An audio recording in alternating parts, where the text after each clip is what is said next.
It is unbelievably frustrating trying to be productive while taking care of small children because somebody is always puking, breaking something, crying, needing something. Whatever the case is, you wake up in the morning and you're like, I am going to get one thing done today. And then your spouse comes home from work and is like, what'd you do today? And you're like, it was a freaking disaster.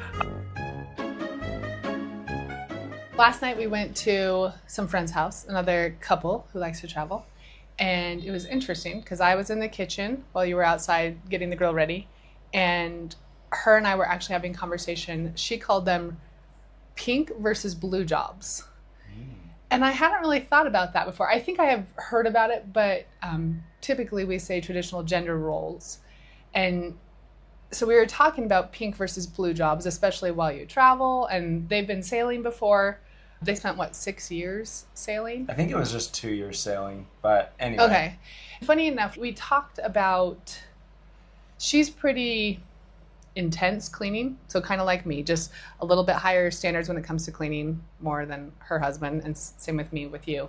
But there was a point in their relationship where he had thought he was being nice doing the dishes, and she got upset because he stacked the dishes. And at this point in time, they didn't dry if they were stacked a certain way. And she was just so frustrated because she was like, oh, you did the dishes wrong. And he's like, no, I did the dishes. And in that moment, she was so frustrated. She's like, I'm out of here. She was going to call it quits on the relationship. She got a hotel. She was leaving, kind of thing. You didn't tell me a single part of this. I asked you, what did you guys talk about? And you're like, oh, nothing. No, I told you other stuff. But anyways, it was interesting because then he's like, hey, before you go, let's just talk. And he's like, you don't want to tell your family when they say, well, why did you guys break up? Are you going to tell him because he didn't do the dishes right? But sometimes it feels so serious and intense when you're figuring out those roles. And it was nice to hear her perspective on it, where she said, if I care more about something, I'm happy to do it because I cared more than he did. And it was in that moment that I realized if I cared so much that I needed to be the one to take on that role. So figuring out, those pink versus blue roles, but also inside of those, which ones you either care more about or maybe enjoy doing. And so that's what we want to talk about today, is some of those traditional gender roles, how we have followed them, how we haven't, but what we've learned in that process. Mm-hmm. So thinking about traditional gender roles and pink versus blue jobs, how would you describe what it was like when we were first married? So we both being, good religious people that we were and everything like that, we were very traditional gender roles when we were first married. And it is kind of, in general, that was our expectation. And we can get into a little bit where we naturally fit, which was a little bit different than the traditional. But overall, I was supposed to be the protector and the provider, and you were supposed to be like the homemaker and the nurturer. Mm-hmm. He would fix things and do a lot of the outside, more masculine type fixing job and lifting heavy things. And I would be the decorator, creator, cleaner person. I think one of the things that attracted me to you was the fact that you were not like a stereotypical traditional girl who's like, oh, I'm so helpless and I can't, and I want to knit doilies and you wanted to live in the kitchen and stuff, just because I have always been interested in having an adventure partner. That's been a big thing for me.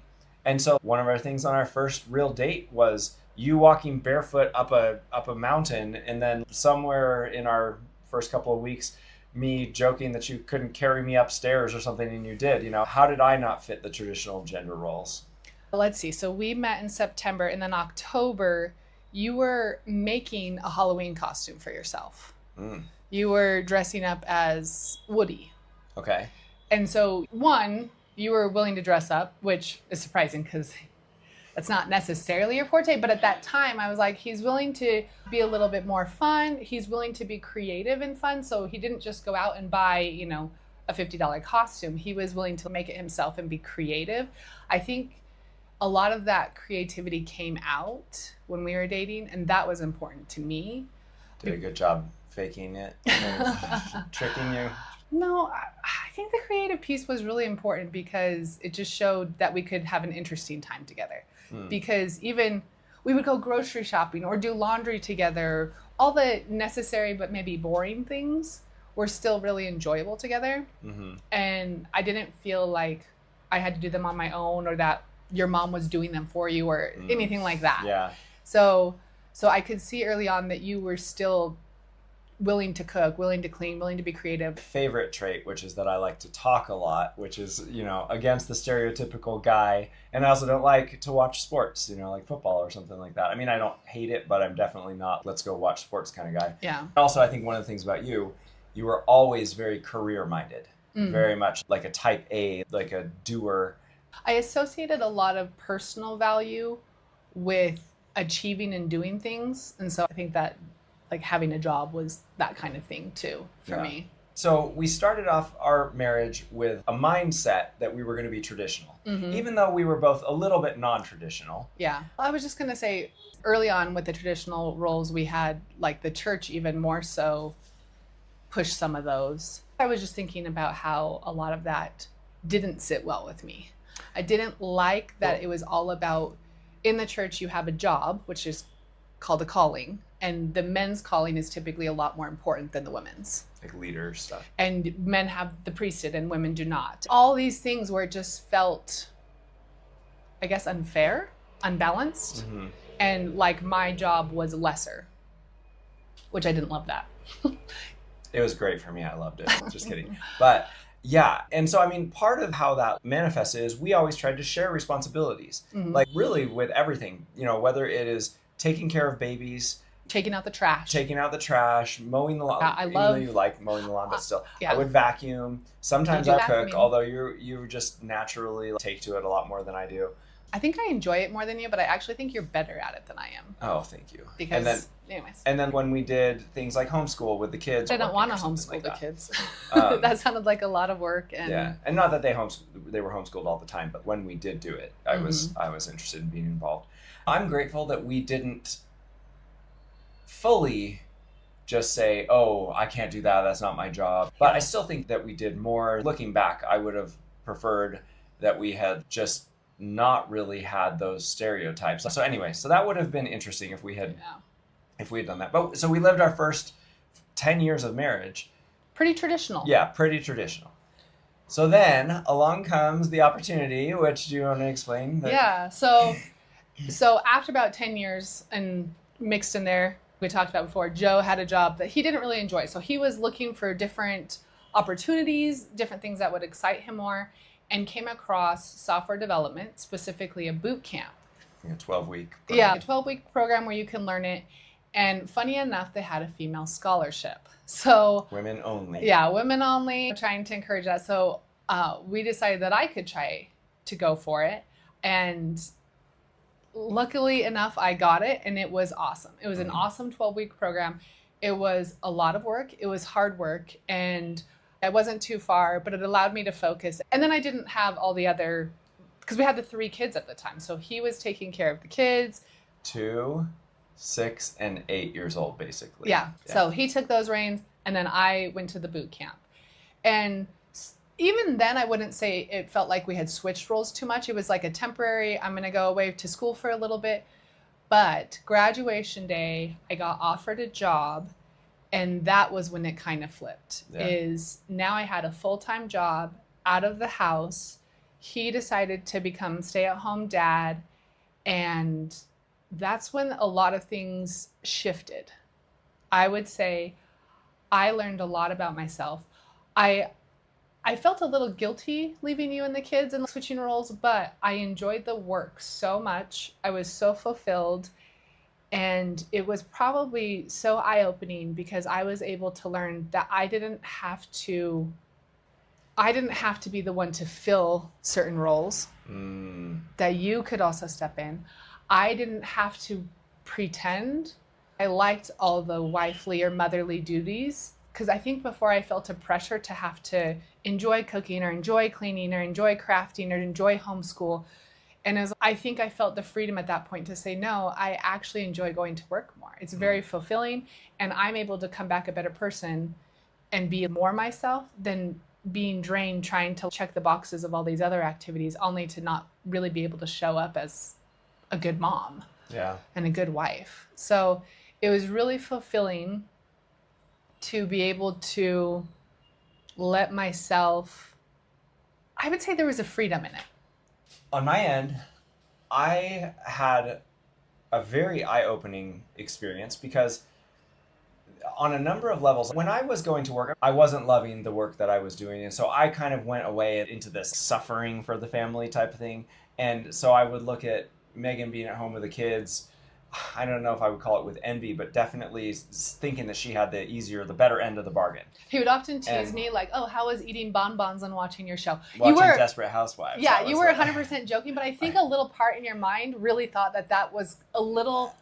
No, it could be possible. I was 100% joking, but it was more just like, but you don't have anything that you didn't have to wake up at an exact time. You didn't have to like get dressed up and go to work. But the biggest thing for me that I learned, and this is something where I'm convinced every father should have, I would say, a minimum of a month being the sole childcare person, is that it is unbelievably frustrating, I guess. There's a more creative word, but I can't think of it.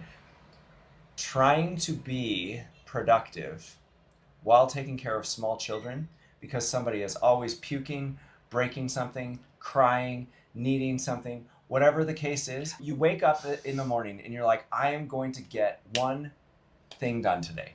And then your spouse comes home from work and is like, what'd you do today? And you're like, it was a freaking disaster. I didn't shower. I didn't do anything. So back in time, I remember me going to work, coming home, and Megan being so needy. Oh, why were you 15 minutes later than you should have been? And la, la, la. And she just like always, and I was like, oh, you whiner baby. You're a little bit of a whiner baby, but I needed some adult interaction. So. No, it's funny because you love your kids so much, and they're so wonderful, and our kids especially are the most amazing kids ever. But it's still, when people are little, they just can't do everything, and you just have, and you're just never off. That you're never off. And there also were a couple of other things. I did sometimes have this nagging feeling in the back of my head. Guys would be hitting on Megan at work, or just feeling like the loser, that people would be like, oh yeah, your husband, oh, he's a stay-at-home dad, oh, so he makes you go work, and all this stuff, because there are definitely girls who are like, oh yeah, my husband makes all the money and I spend the money and all that stuff.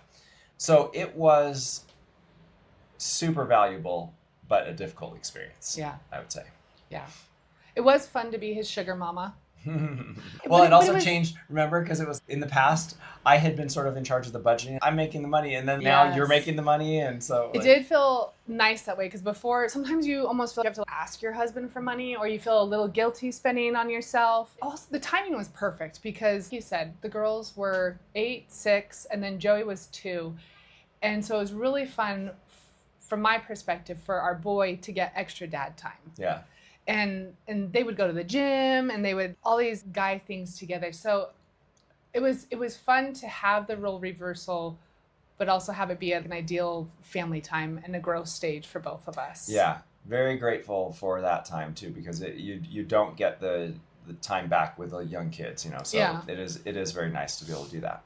Well, in full disclosure, even when we did that, he didn't cook and clean very much. You may have done the laundry once or twice, but I enjoy doing the laundry. I don't mind it at all.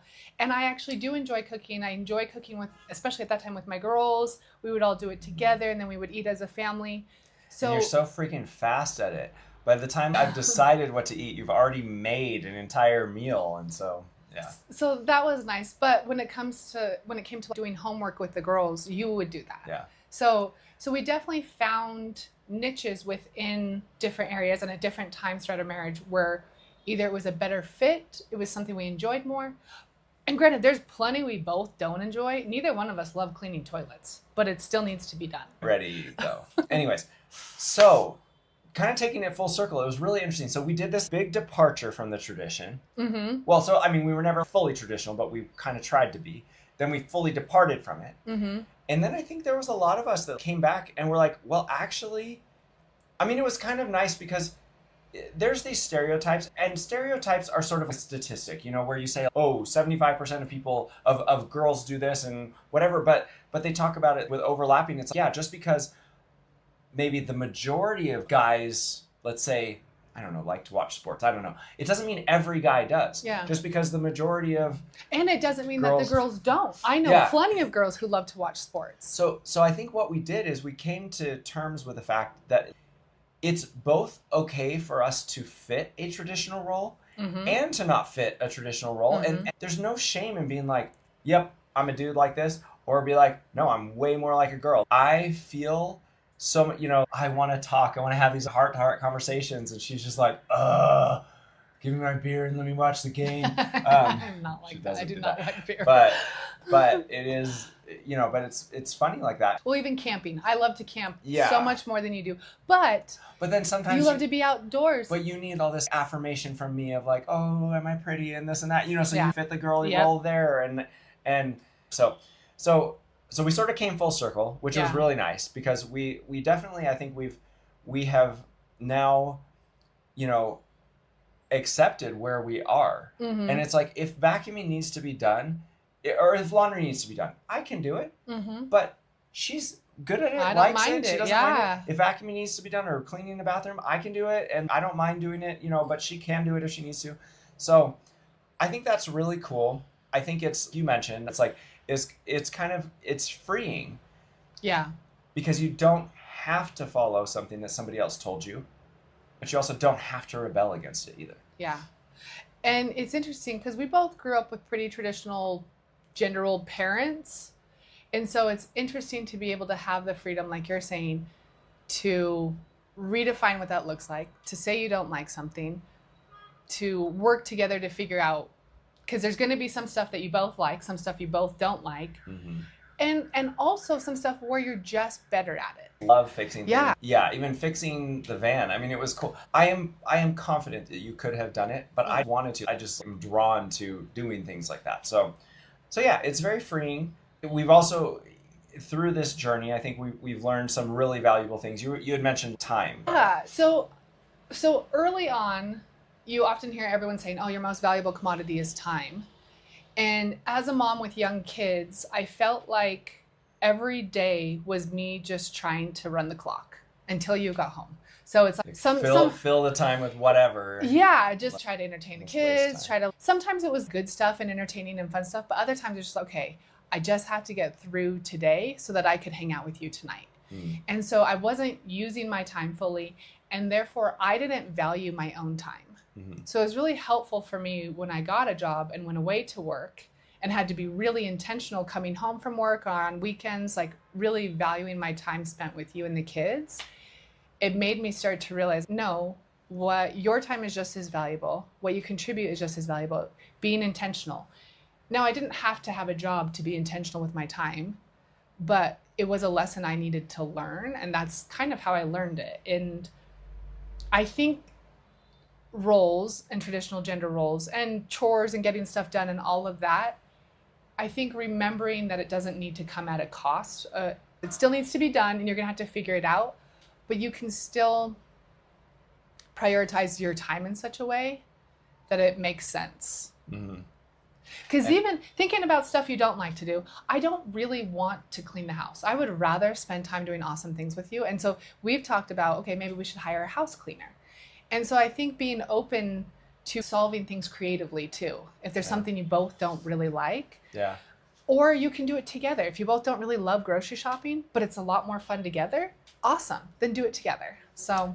And I think from my end, one of the interesting things that I learned, that I always viewed money from a very practical standpoint. We're buying food to eat, we're buying shelter, we're buying transportation, we're not doing frills. Basically, Halloween every dollar we spend, oh my gosh, holidays, decorations in general. I love holidays. Every dollar that we spend is kind of another day that I can't retire.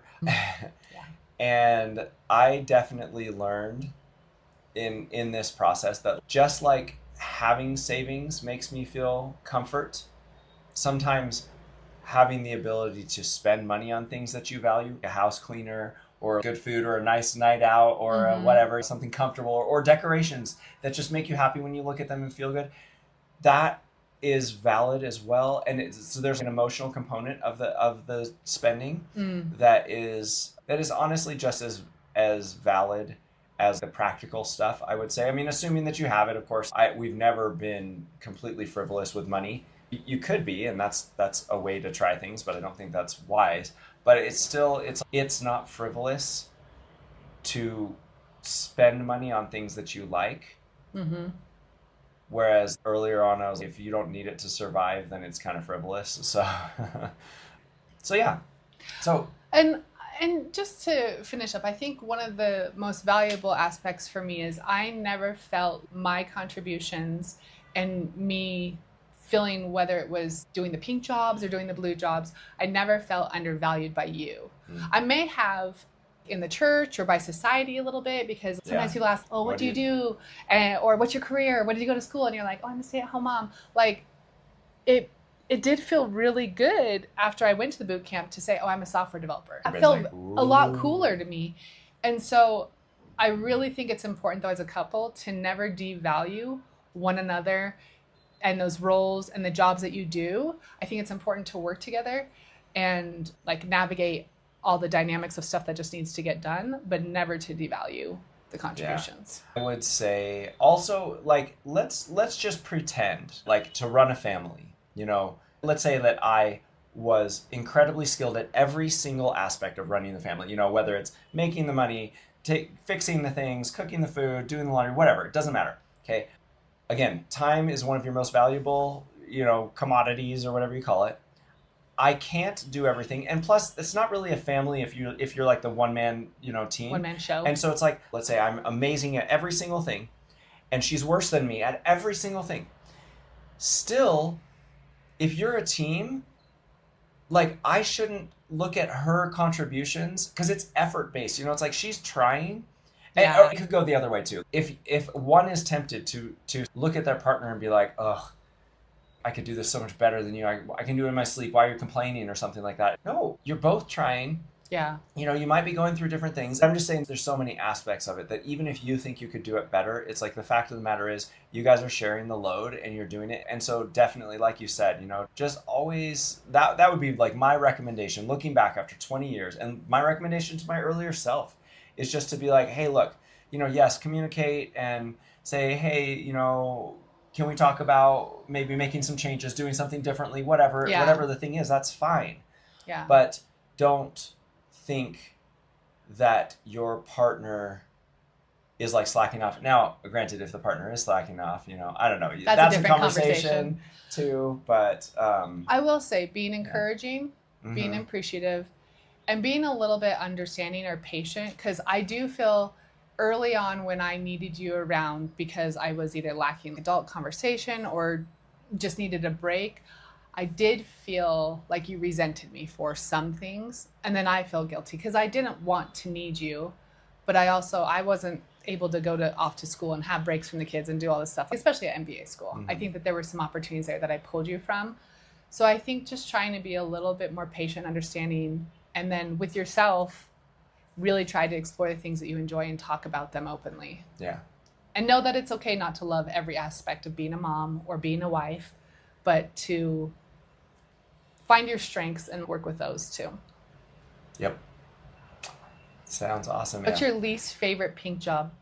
I does. I hate having a sink full of dirty dishes and washing them. Old food on dishes and stuff grosses me out to no end. It's so gross. I'm trying to think with you. Well, you hate cleaning toilets. Yeah, but I'm trying to think of my least favorite blue job. Yeah. You like all of them. No, probably, and this is probably because you have opened so many bank accounts. Managing the finances and trying to be smart with credit cards and getting the right points and having the right insurance on cards and using the right credit card to, you know, book your rental car or whatever. Like all of those details. I have the perfect number of cards. I will say my favorite pink job that you do is helping the kids with homework. I almost don't view that as a pink job. It really goes both ways, but I would say in general, when the kids come home from school, the wife is there and the homework gets done. But you're so good at explaining things, and we explain things differently, but it's like fun for you too. Yeah. I would say it's not even... I really enjoy teaching. I think that's my favorite one, is like the memories I have of you, especially you and Bella working on calculus stuff together. Yeah. That was really fun. So fun, gender roles, and some not so fun ones. And basically, don't be afraid to buck the trend, but also that was my one key takeaway. Don't like go against tradition just to be a contrarian, but also don't be afraid if you're like, man, I really like this more. Just talk to your partner, because maybe they really like the other thing, or maybe you both hate it, and so then you just gotta divide and conquer and just, And at the end of the day, don't break up over how somebody did the dishes. Yeah.